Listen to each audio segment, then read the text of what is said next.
ಸಿದ್ದರಾಮಯ್ಯ ಅವತ್ತು ತೋರಿಸೋಗಿಲ್ಲ, ಬರೀ ಭಾಷಣ ಅಷ್ಟೇ. ಬೇರೆಯವರಿಗೆಲ್ಲ ಅವನ ಬಗ್ಗೆ ವರ್ಕ್ ಮಾತಾಡ್ತಾರೆ. ಬರೋದು ಮೈಸೂರಿಗೆ ಬೀಗಿ ಊಟ ಮಾಡೋಟ ಮದುವೆ ಪೂಜೆ ಭಾಷಣ ವಿಡಿಯೋ ಕಡೆ ಬರೀ ಕರ್ನಾಟಕ ಮಾತಾಡೋದು.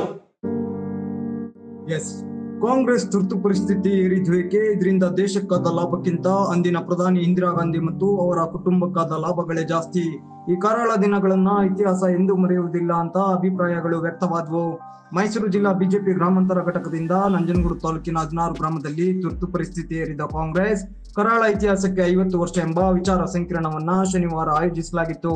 ಖಾಸಗಿ ಕಲ್ಯಾಣ ಮಂಟಪದಲ್ಲಿ ಆಯೋಜಿಸಿದ ಕಾರ್ಯಕ್ರಮವನ್ನ ಮಾಜಿ ಸಚಿವ ಎನ್ ಮಹೇಶ್, ಮಾಜಿ ಶಾಸಕ ಬಾಲರಾಜು, ಮೈಸೂರು ಜಿಲ್ಲಾ ಬಿಜೆಪಿ ಅಧ್ಯಕ್ಷ ಕುಂಬಾರಳ್ಳಿ ಸುಬ್ಬಣ್ಣ ಸೇರಿದಂತೆ ಇತರೆ ಗಣ್ಯರು ಸಸಿ ನೆಟ್ಟು ಅದಕ್ಕೆ ನೀರೆರೆದು ನಂತರ ವೇದಿಕೆ ಕಾರ್ಯಕ್ರಮವನ್ನ ದೀಪ ಬೆಳಗಿಸಿ ಭಾರತ ಮಾತೆ ಅಂಬೇಡ್ಕರ್ ಭಾವಚಿತ್ರಕ್ಕೆ ಪುಷ್ಪಾರ್ಚನೆ ಸಲ್ಲಿಸುವ ಮೂಲಕ ಉದ್ಘಾಟಿಸಿ ಕಾಂಗ್ರೆಸ್ ಮತ್ತು ಅವತ್ತಿನ ಪ್ರಧಾನಿ ಇಂದಿರಾ ಗಾಂಧಿ ವಿರುದ್ಧ ಟೀಕಾ ಪ್ರಹಾರ ನಡೆಸಿದ್ರು.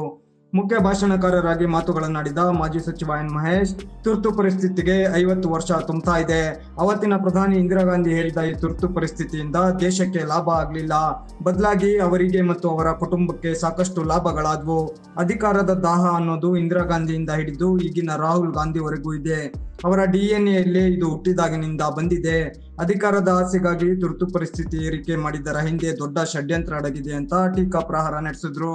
ಅಂತ ಸಂದರ್ಭದಲ್ಲಿ ರಾಹುಲ್ ಗಾಂಧಿ, ರಾಜೀವ್ ಗಾಂಧಿ ಹೇಳ್ತಾರೆ, ಎಮರ್ಜೆನ್ಸಿಯನ್ನ ಇಂಪ್ಲಿಮೆಂಟ್ ಮಾಡಲಿಲ್ಲ ಅಂದ್ರೆ, ಇಂಪೋಸ್ ಮಾಡಲಿಲ್ಲ ಅಂದ್ರೆ ಅವರು ಪ್ರಧಾನಿ ಆಗ್ಲಿಕ್ಕೆ ಅರ್ಹನಲ್ಲ ಅಂತ ಹೇಳ್ತಾರೆ. This is the DNA flow in the blood of Gandhi Nehru family. ಎಚ್ಚರಿಕೆಯಲ್ಲಿ, ಬಿ ಕೇರ್ಫುಲ್, ಹುಷಾರಾಗಿರಿ. ಯುದ್ಧದ ವಾತಾವರಣ ಇಲ್ಲ, ಆಂತರಿಕ ಕ್ಷೋಭೆ ಇಲ್ಲ, ಅಥವಾ ದೇಶದೊಳಗಡೆ ಹಣಕಾಸಿನ ಮುಗ್ಗಟ್ಟಿಲ್ಲ. ಇದ್ಯಾವುದೂ ಇಲ್ಲದೆ ಇರುವಾಗ ತುರ್ತು ಪರಿಸ್ಥಿತಿಯನ್ನ ಘೋಷಣೆ ಮಾಡದ ಹಿಂದಿನ ಉದ್ದೇಶ ಏನು, ಹುನ್ನಾರ ಏನು? ಇಷ್ಟೇ. 1971ರಲ್ಲಿ ಲೋಕಸಭಾ ಚುನಾವಣೆ ನಡೆಯುತ್ತೆ. ಆ ಚುನಾವಣೆಯಲ್ಲಿ ಕಾಂಗ್ರೆಸ್ ಪಕ್ಷ 352 ಸೀಟ್ಗಳನ್ನ ಗೆದ್ದು ಅಬ್ಸಲ್ಯೂಟ್ ಮೆಜಾರಿಟಿ ತಗೊಳುತ್ತೆ. ಕೇಳಿಸ್ಕೊತಾ ಇದ್ದೀರಾ? ಹಲೋ, ಹಿಂದ್ಗಡೆ ಕೇಳಿಸ್ತಾ ಇದೆಯಣ್ಣ? ಕೇಳಿಸ್ತಾ ಇಲ್ವಾ? Very good. ನೋಡಿ, 352 ಸೀಟ್ ತಗೊಂಡಿದ್ದು ಶ್ರೀಮತಿ ಇಂದಿರಾ ಗಾಂಧಿ ಅವರು. 352 ಸೀಟ್ ತಗೊಂಡು ಸರ್ಕಾರ ರಚನೆ ಮಾಡ್ತಾರೆ. ನಿಮ್ಮೆಲ್ಲರ ನೆಚ್ಚಿನ ನಾಯಕರಾದಂತ ಪ್ರತಾಪ್ ಸಿಂಹ ಅವರು ಮುಖ್ಯ ಅತಿಥಿಗಳಾಗಿ ಆಗಮಿಸಿದ್ದ ಮಾಜಿ ಸಂಸದ ಪ್ರತಾಪ್ ಸಿಂಹ, ಈ ದೇಶದ ಸಂವಿಧಾನ ಉಳಿದಿರೋದು RSS ನಿಂದ. RSS ಇರದೇ ಇದ್ದರೆ ಸಂವಿಧಾನ ಉಳಿತಾ ಇರಲಿಲ್ಲ. ತುರ್ತು ಪರಿಸ್ಥಿತಿಯಲ್ಲಿ RSS ಪಾತ್ರ ಸಾಕಷ್ಟಿದೆ. ಸಿಎಂ ಸಿದ್ದರಾಮಯ್ಯ ತುರ್ತು ಪರಿಸ್ಥಿತಿಯ ಅವತ್ತಿನ ದಿನಗಳಲ್ಲಿ ಏನ್ ಮಾಡ್ತಾ ಇದ್ರು? ಕೇವಲ ಶೋಕಿವಾಲನಾಗಿ ಇದ್ದರಷ್ಟೇ ಅಂತ ತೀವ್ರ ವಾಗ್ದಾಳಿಯನ್ನ ನಡೆಸಿದ್ರು. 1975ರಲ್ಲಿ ತುರ್ತು ಪರಿಸ್ಥಿತಿಯನ್ನ ಹೇಳಿದಾಗ ಸಿದ್ದರಾಮಯ್ಯ ವಯಸ್ಸು 25. 16 ವರ್ಷದ ಆರ್ ಅಶೋಕ್, ನಮ್ಮ ಪಕ್ಷದ ವಿರೋಧ ಪಕ್ಷದ ನಾಯಕರಾಗಿರುವಂತಹ ಆರ್ ಅಶೋಕ್ ಅವರು 16 ವರ್ಷದ ಆರ್ ಅಶೋಕ್ ಅವರು ಜೈಲಿಗೆ ಹೋಗ್ತಾರೆ. ಆರ್ ಅಶೋಕ್ ಅವರು ತಮ್ಮ ಏರವೇ 13 ವರ್ಷದವರು ಅವರು ಜೈಲಿಗೆ ಹೋಗ್ತಾರೆ. 20 ವರ್ಷದ ಸುರೇಶ್ ಕುಮಾರ್ ಜೈಲಿಗೆ ಹೋಗ್ತಾರೆ. ರಾಜಾಜಿನಗರದ MLA ಆಗಿರುವಂತಹ ಸುರೇಶ್ ಕುಮಾರ್ ಜೈಲಿಗೆ ಹೋಗ್ತಾರೆ. 28 ವರ್ಷದ ಸಿದ್ದರಾಮಯ್ಯ ಏನ್ ಮಾಡ್ತಾ ಇದ್ರು? ಅವರು ಜನತಾ ಪರಿವಾರದಲ್ಲೇ ಇದ್ದವರಲ್ಲ. ಸಿದ್ದರಾಮಯ್ಯ ಅವತ್ತು ತೋರಿಸೋಗಿಲ್ಲ, ಬರೀ ಭಾಷಣ ಆಗ್ತದೆ.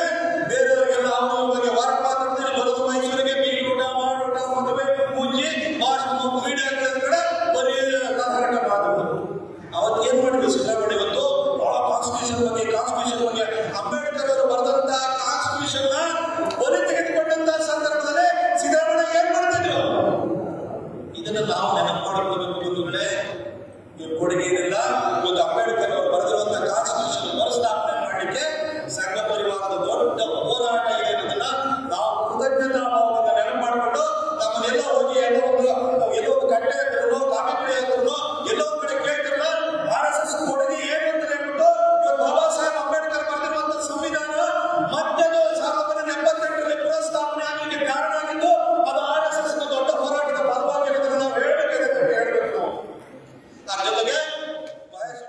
ಮೈಸೂರು ಜಿಲ್ಲಾ ಬಿಜೆಪಿ ಅಧ್ಯಕ್ಷ ಕುಮ್ರಳ್ಳಿ ಸುಬ್ಬಣ್ಣ ಕೂಡ ಮಾತನಾಡಿ, ಜಿಲ್ಲಾ ಉಸ್ತುವಾರಿ ಸಚಿವ ಎಸ್.ಸಿ. ಮಹದೇವಪ್ಪನವರ ಸ್ವಗ್ರಾಮ ಹಾಗೂ ಸಿಎಂ ತವರು ಕ್ಷೇತ್ರದಲ್ಲೇ ನಾವಿವತ್ತು ಈ ವಿಚಾರ ಸಂಕಿರಣ ಹಮ್ಮಿಕೊಂಡಿದ್ದೇವೆ. ಕಾಂಗ್ರೆಸ್ ಮತ್ತು ಅವರ ನಾಯಕಿ ಇಂದಿರಾ ಗಾಂಧಿ ಅವರು ಹೇರಿದ್ದ ತುರ್ತು ಪರಿಸ್ಥಿತಿಗಳ ಆ ಕರಾಳ ದಿನಗಳ ಕಹಿ ಸತ್ಯವನ್ನ ಇಲ್ಲಿಂದಲೇ ಪ್ರತಿ ಮನೆ ಮನೆಗೂ ತಲುಪಿಸುವ ಉದ್ದೇಶ ಇದಾಗಿದೆ ಅಂತ ಪ್ರಾಸ್ತಾವಿಕ ಮಾತುಗಳನ್ನಾಡಿದ್ರು.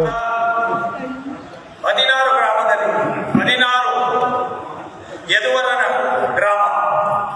ಈ ಗ್ರಾಮದಲ್ಲಿ ಮೈಸೂರು ಜಿಲ್ಲೆಯ ಉಸ್ತುವಾರಿ ಸಚಿವರ ಸ್ವಂತ ಗ್ರಾಮ. ನಿಮ್ಮ ಸ್ವಂತ ಗ್ರಾಮದಲ್ಲೇ ನಿಮ್ಮ ಕಾಂಗ್ರೆಸ್ನವರ ಕರಾಳ ದಿನವನ್ನು ನಾವು ಬಿಚ್ಚಿಡ್ತೇವೆ ಅಂತೇಳಿ ಇವತ್ತು ನಿಮ್ಮ ಗ್ರಾಮಕ್ಕೆ ಬಂದಿದ್ದೇವೆ.